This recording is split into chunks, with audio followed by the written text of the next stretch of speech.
நாளில் கத்தார் நகரத்தை பார்க்கும்போது நமக்கு இவ்வளோ பிரம்மாண்டமான ஒரு கத்தார் நகரத்தை தான் நம்ம வந்து பார்க்க முடிஞ்சிருக்கோம்.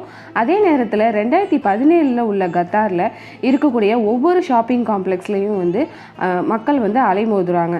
ஏன் அப்படின்னாக்கா, அடுத்த வேளை சாப்பாடு நமக்கு கிடைக்குமோ கிடைக்காதோ அப்படின்னு சொல்லி மக்கள் வந்து அலைமோதுறாங்க. கத்தாருக்கு வர வேண்டிய உணவுப் பொருட்கள் இது எல்லாமே வந்து யுனைடெட் அரப் எமிரேட்ஸ்லையும் சவுதி அரேபியாலையும் வந்து தடுத்து வைக்கப்படுது. இப்போ சவுதி அரேபியாலையும் யுஏஇலையும் கத்தாருக்கு இவ்வளோ பிரச்சனைகள் வந்து கொடுக்குறாங்கல்ல. இப்போ அதாவது அந்த நேரத்தில் கத்தாருக்குள்ளே என்ன தான் நடந்துச்சு அப்படின்னு பார்த்தாக்க, வி சப்போர்ட் கத்தாருங்கிற குரல் மட்டும் எங்கே பார்த்தாலும், எந்த தெருக்களை பார்த்தாலும், எந்த வாகனத்துக்கு பின்னாடியும், எந்த மனிதர்களை பார்த்தாலுமே, எந்த வீடுகளை பார்த்தாலுமே வி சப்போர்ட் கத்தார் அப்படின்னு சொல்கிறாங்க. அங்கே இருக்கக்கூடிய தமீம் அவர்களுடைய பெயர் எல்லா இடங்கள்லையுமே வந்து பரப்பப்படுது.